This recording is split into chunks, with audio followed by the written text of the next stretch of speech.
Hello student ମୁଁ ଆପଣଙ୍କୁ ସ୍ୱାଗତ କରୁଛି ମୋର YouTube channel study with Pushpa miss. ମୁଁ ଆଶା କରୁଛି ଆପଣମାନେ ବହୁତ ଭଲ ଥିବେ। ପିଲେ ଆଜି ଆମେ ସର୍ଟ କ୍ୱେଶ୍ଚିନ୍ ଡିସ୍କସନ୍ କରିବା ପଲିଟିକାଲ ଅନର୍ସର କୋର୍ 10 ପେପର ୟୁନିଟ୍ 1। ପିଲେ ପାଠକୁ ଯିବା ପୂର୍ବରୁ ଯୋଉମାନେ ପ୍ରଥମ ଥର ମୋ ଚ୍ୟାନେଲକୁ ଦେଖୁଛ ଲାଇକ୍ ସେୟାର ଆଉ ସବସ୍କ୍ରାଇବ କରିବ। ଫାର୍ଷ୍ଟ କ୍ୱେଶ୍ଚିନ୍ କ'ଣ ନା, କିଏ କହିଥିଲେ ପ୍ରଶାସନ ହେଉଛି ମାନବ ସମ୍ବଳ ଓ ଭୌତିକ ସମ୍ବଳକୁ ସୁସଂଗଠିତ କରି ଏକ ମହତ୍ ଉଦ୍ଦେଶ୍ୟ ସାଧନା କରିବା। ପୁଣି ଥରେ ପଢି ଦଉଛି।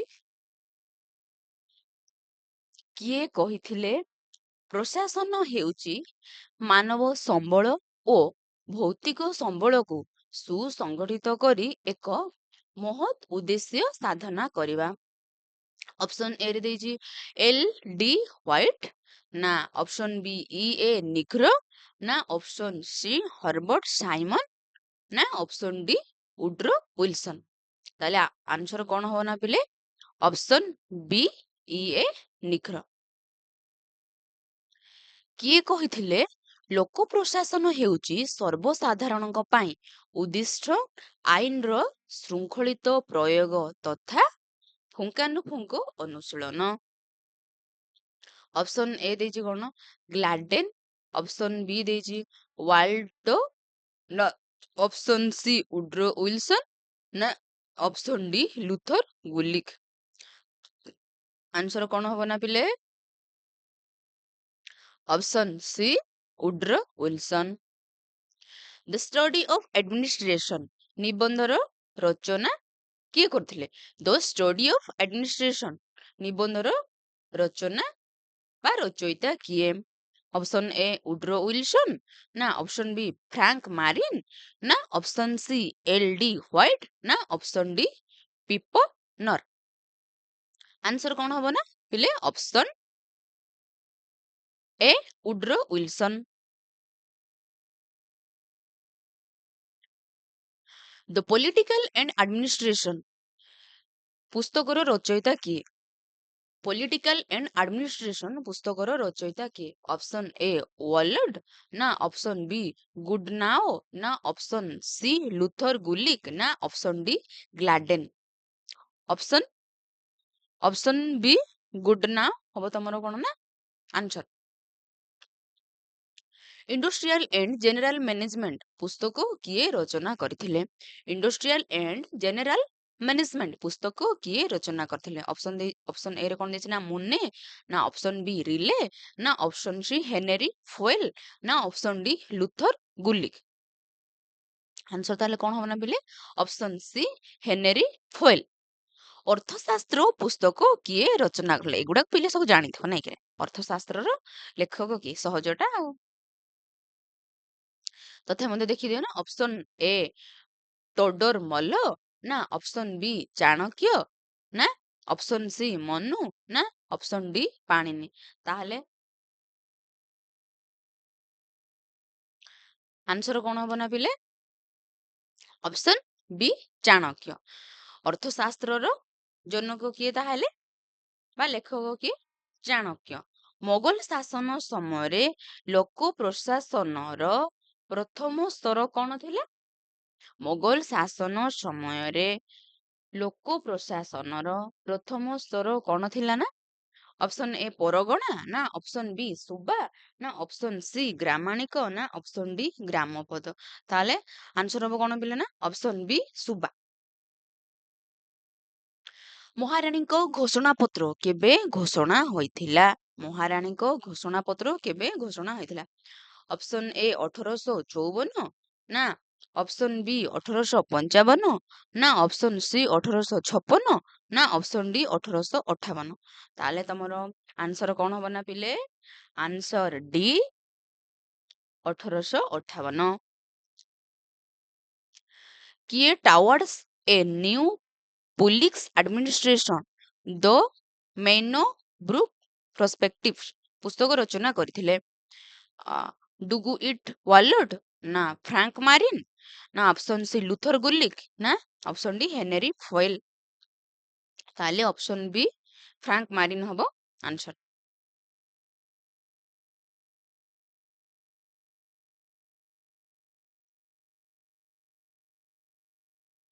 R.W. ରୋଡେସ୍ ନିମ୍ନଲିଖିତ ମଧ୍ୟରୁ କେଉଁ ବୈଶିଷ୍ଟ୍ୟକୁ ନୂତନ ଜନ ପରିଚାଳନା ପଦ୍ଧତିର ବୈଶିଷ୍ଟ୍ୟ ଭାବେ ଗଣନା କରିନାହାନ୍ତି?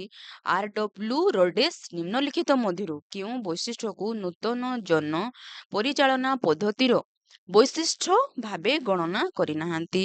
ଅପସନ ବି ପରିଚାଳନା ଦକ୍ଷତା, ନା ଅପସନ ବି ବିକେନ୍ଦ୍ରୀକରଣ, ନା ଅପସନ ସି ପ୍ରତିଯୋଗିତା, ନା ଅପସନ ଡି ଦୁର୍ନୀତି? ତାହେଲେ ଆନ୍ସର କଣ ହବ ନା ପିଲେ? ଅପସନ ଡି ଦୁର୍ନୀତି।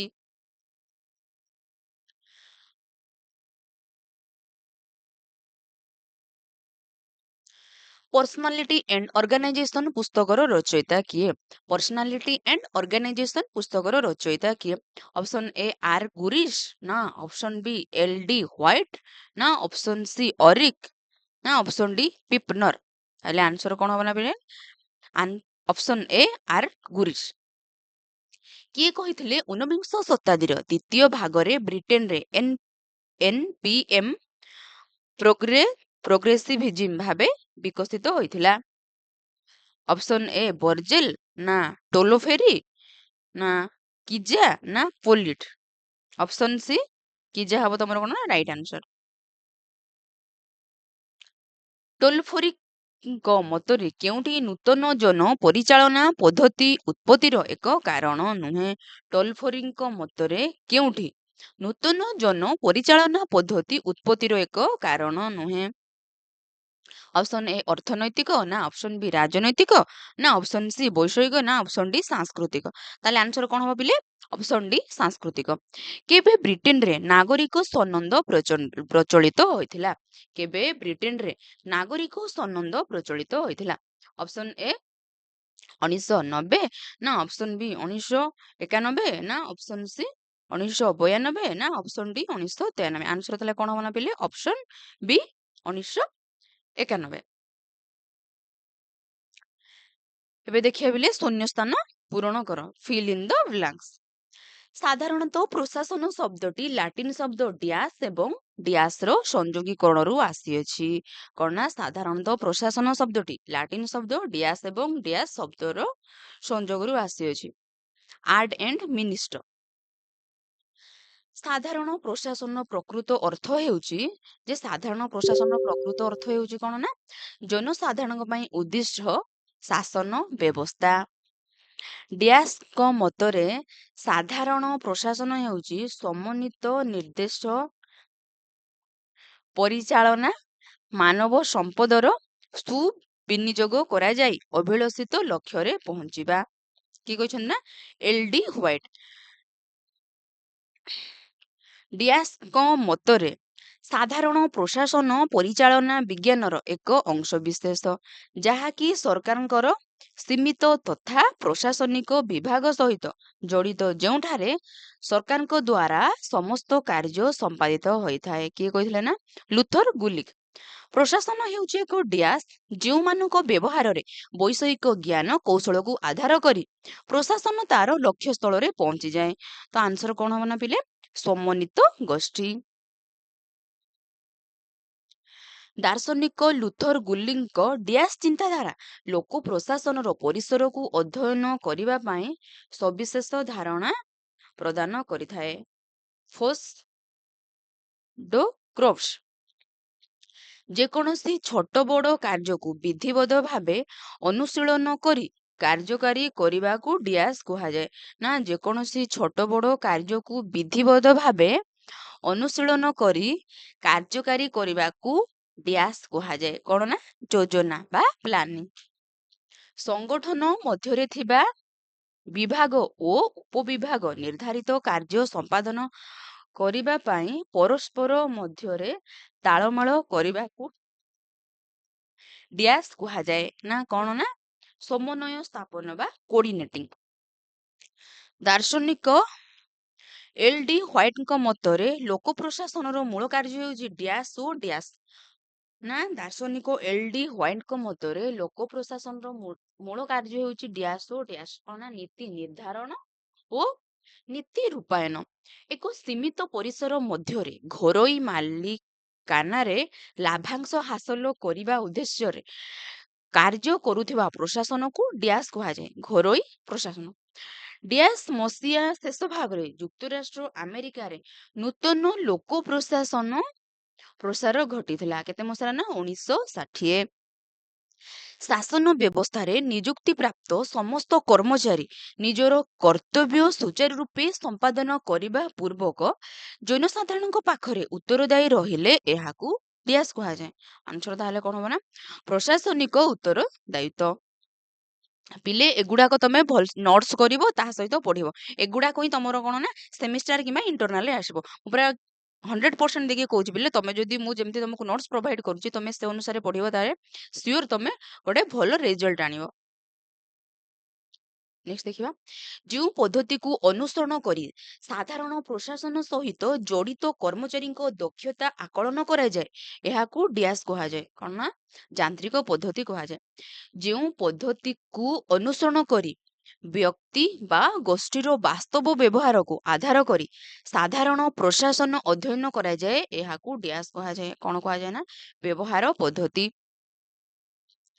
ସମୟର ପରିବର୍ତ୍ତନ ସହିତ ସାମାଜିକ ଅର୍ଥନୈତିକ ସମସ୍ୟାକୁ ଆଧାର କରି ସରକାରଙ୍କୁ ପରାମର୍ଶ ଦେବା ଏବଂ ଜନସାଧାରଣଙ୍କ ହିତ ପାଇଁ ସରକାରକୁ ପ୍ରୟୋଗ କରିବାକୁ ଡ୍ୟାସ୍ କୁହାଯାଏ। କଣ ତାହେଲେ କୁହାଯାଏ ନା ପ୍ରୟୋଗାତ୍ମକ ପ୍ରଶାସନ। ହେଲେ ଏବେ ଦେଖିବା ଗୋଟିଏ ଶବ୍ଦରେ ଉତ୍ତର ଦିଅ। ସରକାରୀ ନୀତି ନିୟମ ପ୍ରଣୟନ ଓ କାର୍ଯ୍ୟକାରୀ କରିବା ପାଇଁ ଯେଉଁ ସବୁ କାର୍ଯ୍ୟ କ୍ଷମତାପ୍ରାପ୍ତ ଅଧିକାରୀ ଗ୍ରହଣ କରିଥାନ୍ତି ତାହାକୁ କଣ କୁହାଯାଏ? ଆନ୍ସର କଣ ହବ ନା ପିଲେ ସରକାରୀ ପ୍ରଶାସନ। ନହେଲେ ତମକୁ ପିଲେ 2 ମାର୍କରେ ଆସିବ ଯେ ସରକାରୀ ପ୍ରଶାସନ କଣ? ତମେ ଲେଖିବ ଯେ ସରକାର ନୀତି ନିୟମ ପ୍ରଣୟନ ଓ କାର୍ଯ୍ୟକାରୀ କରିବା ପାଇଁ ଯେଉଁ ସବୁ କାର୍ଯ୍ୟ ବା କ୍ଷମତା ପ୍ରାପ୍ତ ଅଧିକାରୀ ଗ୍ରହଣ କରନ୍ତି ତାହାକୁ କଣ ଯେ ସରକାରୀ ପ୍ରଶାସନ କୁହାଯାଏ। ତମର 2 ମାର୍କ ମଧ୍ୟ ଆସିବ ଯେ ସରକାରୀ ପ୍ରଶାସନ କଣ ବା ସରକାରୀ ପ୍ରଶାସନ କାହାକୁ କୁହାଯାଏ। କିଏ କହିଥିଲେ ଲୋକ ପ୍ରଶାସନ ହେଉଛି ନୀତି ନିର୍ଦ୍ଧାରଣ ଓ ନୀତି ରୂପାୟନର ଏକ ସାମୂହିକ କାର୍ଯ୍ୟ। ଆନ୍ସର କଣ ମାନେ ବିଲ LD ହ୍ୱାଇଟ୍। ସାଧାରଣ ଲୋକ ପ୍ରଶାସନର ସମସ୍ତ ସରକାରୀ ନୀତିକୁ ବାସ୍ତବ ରୂପାୟନ କରିବାର କି ପ୍ରକାର ପଦ୍ଧତି? ଆନ୍ସର କଣ ହବ ନା ପିଲେ ସମନ୍ୱିତ ପଦ୍ଧତି। ସାଧାରଣ ଲୋକ ପ୍ରଶାସନର ମୂଳ ଉଦ୍ଦେଶ୍ୟ କଣ? ଯେ ଲୋକ ପ୍ରଶାସନର ମୂଳ ଉଦ୍ଦେଶ୍ୟ କଣ? ନୀତି ପ୍ରଣୟନ ଓ କାର୍ଯ୍ୟକାରୀ କରିବା। କୌଣସି ବ୍ୟକ୍ତି ବିଶେଷ ବା ଗୋଷ୍ଠୀ ଦ୍ୱାରା ପରିଚାଳିତ ସଂସ୍ଥାମାନଙ୍କର ପ୍ରଶାସନିକ ଧାରାକୁ କଣ କୁହାଯାଏ? ନା କୌଣସି ବ୍ୟକ୍ତି ବିଶେଷ ବା ଗୋଷ୍ଠୀ ଦ୍ୱାରା ପରିଚାଳିତ ସଂସ୍ଥାମାନଙ୍କର ପ୍ରଶାସନିକ ଧାରାକୁ କଣ କୁହାଯାଏ? ନା ଘରୋଇ ପ୍ରଶାସନ। ସମୟର ପରିବର୍ତ୍ତନ ସହିତ ରାଜନୈତିକ ଆର୍ଥିକ ସାମାଜିକ ସମସ୍ୟାକୁ ଦୃଷ୍ଟିରେ ରଖି ସରକାରଙ୍କୁ ପରାମର୍ଶ ଦେବା ଏବଂ ସରକାରୀ ନିର୍ଦ୍ଦେଶକୁ ଜନସାଧାରଣଙ୍କ ପାଖରେ ପହଞ୍ଚାଇବାକୁ କଣ କୁହାଯାଏ? ନା ପ୍ରୟୋଗାତ୍ମକ ପ୍ରଶାସନ।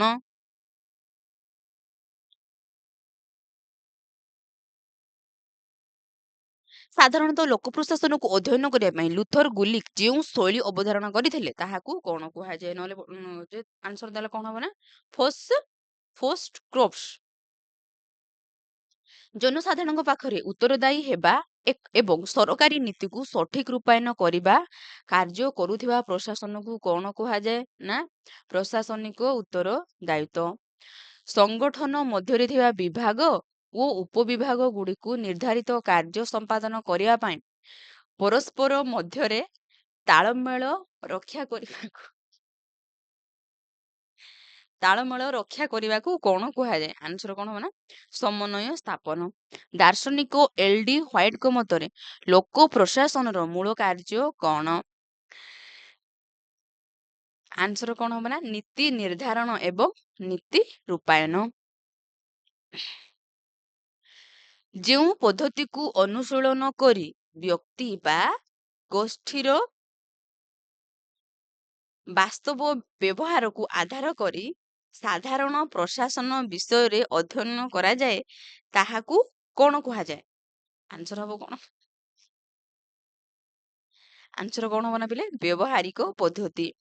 ଯେଉଁ ପଦ୍ଧତି ଅନୁସରଣ କରି ସାଧାରଣ ପ୍ରଶାସନ ସହିତ ଜଡ଼ିତ କର୍ମଚାରୀଙ୍କ ଦକ୍ଷତା ଉପଯୁକ୍ତ ମାପକାଠି ଆକଳନ କରାଯାଏ ତାହାକୁ କଣ କୁହାଯାଏ ନା ବ୍ୟବହାରିକ